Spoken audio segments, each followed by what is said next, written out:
This presentation is a collaboration between Drs. Chowan, Mann, and Cook and the workforce planning boards in the Western region. We will provide an analysis of the Employer One survey data collected in 2015. We would like to begin by providing the background behind this research project. This collaboration includes several partners in both industry and academia.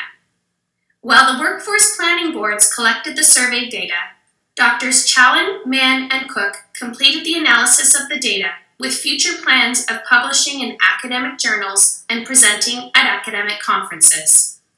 We are extremely excited about our involvement in this project and about the opportunity of future longitudinal analysis.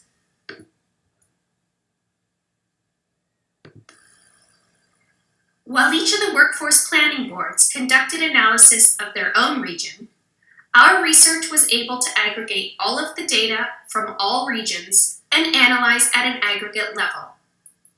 Our research has allowed us to examine the mean of the entire dataset and determine which regions were above and below this benchmark for each variable of interest.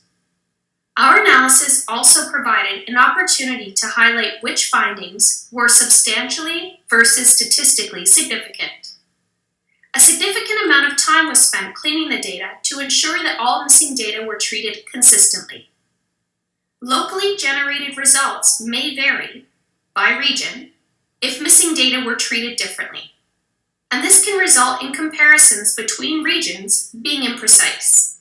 In other words, while each region conducted their own analysis, some regions included organizations with missing questions, while other regions discarded entire organizations with missing questions, thus making it difficult to make comparisons across regions using their own individual analyses.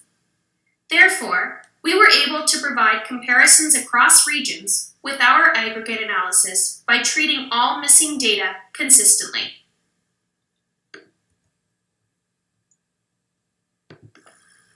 This slide provides the descriptive statistics for our analysis.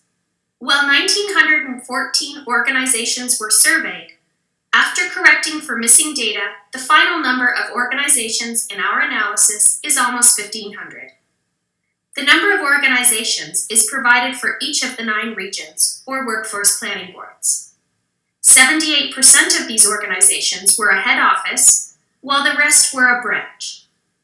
With respect to the life cycle of the organization, 74% were established, 19% were considered to be in the growth stage, and 7% were startups. In the detailed presentation, we provide a breakdown of organizations by industry, as well as an analysis on key variables of interest, including wellness, separations, hiring, and support for training, as well as a comparison across regions. Our analysis also provided findings on which regions were not only substantially different, but significantly different from each other.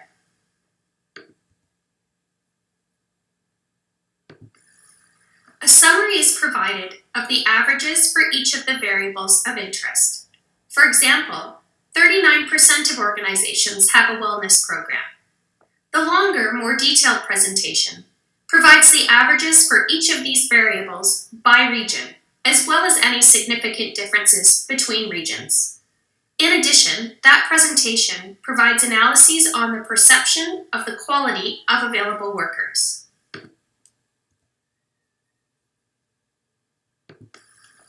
This chart provides the correlations between the variables of interest. For example, there is a correlation of 0.22 between planning to hire and finding positions hard to fill. This positive and significant correlation demonstrates that organizations who are planning to hire are also likely to find those positions hard to fill. Also of interest is the positive and significant correlation between separation and hiring and separation and planning to hire, meaning that organizations that had separations last year hired last year and are also planning to hire new employees this year. This is a positive indicator. The positive correlations tell us that organizations that support training also have wellness programs. The correlations that are bolded and underlined are statistically significant. The positive correlation between quality of workers and total employment suggests that larger organizations perceive a higher quality of available workers.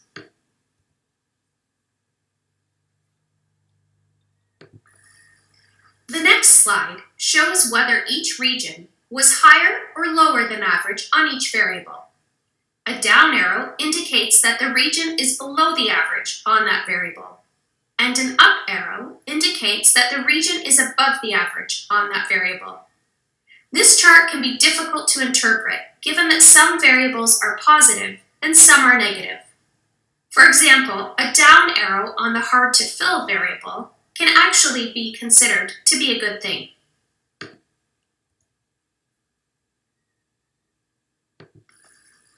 So, the next slide presents the same information as the previous slide, but presented in a different way.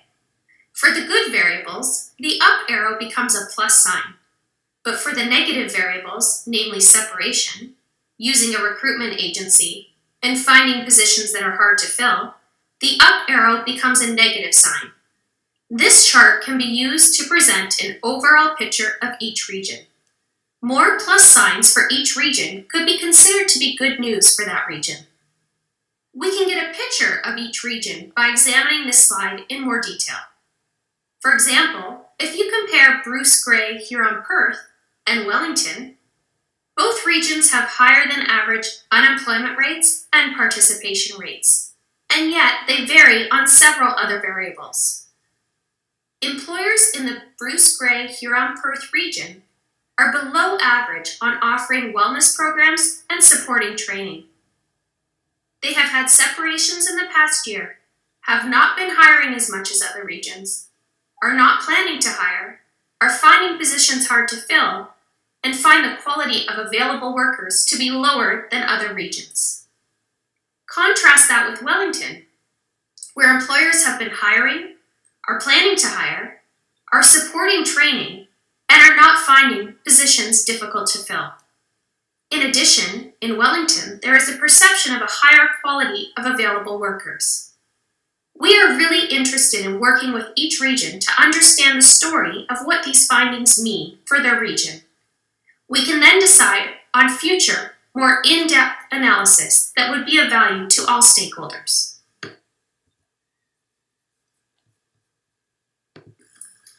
Going forward, we are interested in discussing the implications of these findings with stakeholders, as we will be seeking to publish this analysis in academic journals and present at academic conferences. Our future analysis will also include regression, and after subsequent years of data collection, we will also conduct longitudinal analysis. We would ask that you please cite this presentation with our permission.